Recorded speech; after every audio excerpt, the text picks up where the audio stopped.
Welcome to this episode of the podcast, and we will be discussing UK data watchdog urges vigilance amid heightened cyber threat. And a major internet backbone company cuts off Russia. UK data watchdog urges vigilance amid heightened cyber threat. ICO reports steady and significant increase in cyber attacks against UK firms over the past 2 years. Employees should report any suspicious emails rather than delete them, and firms must step up their vigilance against cyber attacks in the face of a heightened threat from Russian hackers, the UK's data watchdog has said. John Edwards, the Information Commissioner, said a new era of security had begun where instead of blacking out windows, people needed to maintain vigilance over their inboxes. Experts, including the UK Cybersecurity Agency, had said Russian hackers could target Britain, and the imposition of sanctions by London or Moscow has increased those fears. Asked about the potential for a Russia-Ukraine cyber conflict spreading to the UK, Edwards said, "We have picked up on that heightened threat environment, and we think that it's really important to take the opportunity to remind businesses of the importance of security over the data that they hold. This is a different era from blacking out windows and keeping the lights off. The threats are going to come in through your inbox." Edwards said that outside the Ukraine conflict and the warnings it had brought of a heightened security threat, the Information Commissioner's Office has seen a steady and significant increase in cyber attacks against UK businesses over the past 2 years. Between July and December last year, the ICO recorded 1,345 cyber incidents, including ransom attacks, where assailants demand payment in cryptocurrency to decrypt a target's computers, and phishing attacks where the victim is tricked, often via email, into downloading malware or handing over their login details. This represents an increase of nearly 20% of the same period in 2019, according to the ICO data. They may have been state actors as part of an offensive, or they may have been organised crimes, or they may have been some nuisance vandal hackers. It doesn't matter. What we need to keep doing with the NCSC, which is the National Cybersecurity Centre, and the National Crime Agency, amplify the message that cybersecurity is not a question of do it once and forget it. It's about all the time vigilance. Edwards said the ICO had yet to see warnings of Russian cyber retaliation for UK support of Ukraine come to fruition, but companies should check their cybersecurity, including reminding employees to report suspicious emails rather than just deleting them. The NCSC said before the Russian invasion began that UK firms should build resilience and stay ahead of potential threats. "I haven't seen those threats being realised," Edwards said, "but it is time for vigilance,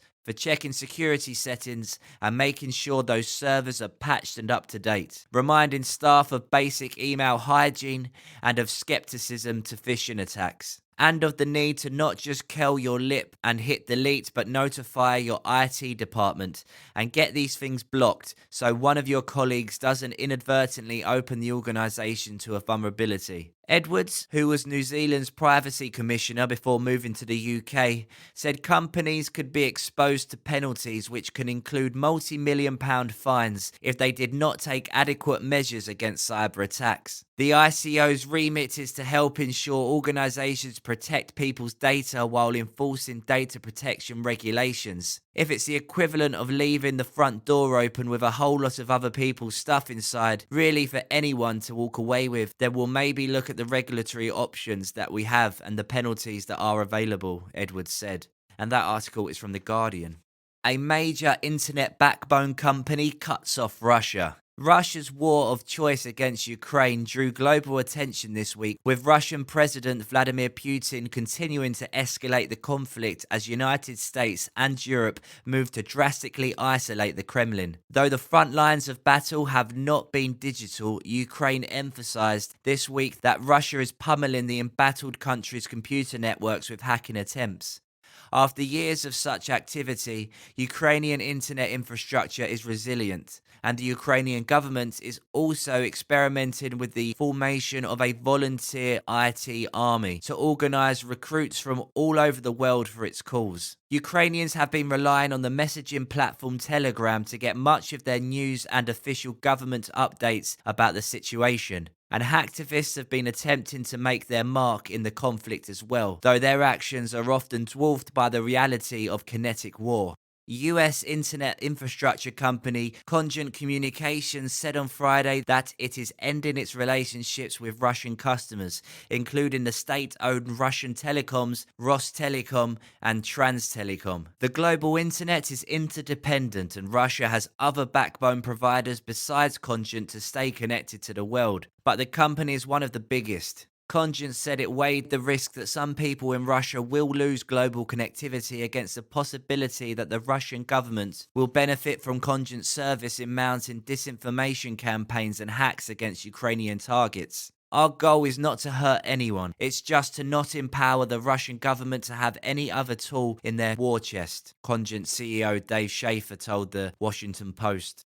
Conti Ransomware gang dismantles infrastructure after damaging links. The infamous Conti Ransomware gang has long been thought to have been based in Russia, and last week the group announced its support for the Kremlin's invasion of Ukraine. Since then, Conti had suffered a series of damaging links. A Twitter user with the handle @ContiLinks dropped about 60,000 messages from Conti's internal chats on Sunday, revealing details about the inner workings of the organization, including how the group recruits and trains members.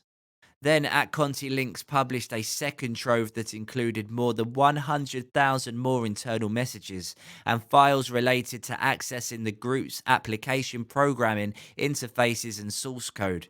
By Wednesday, researchers began noticing that Conti was dismantling its infrastructure. It's not uncommon for ransomware groups to undergo and rebuild under a new name, but the saga shows the severity of the blowback Conti received from pro-Ukraine hacktivists.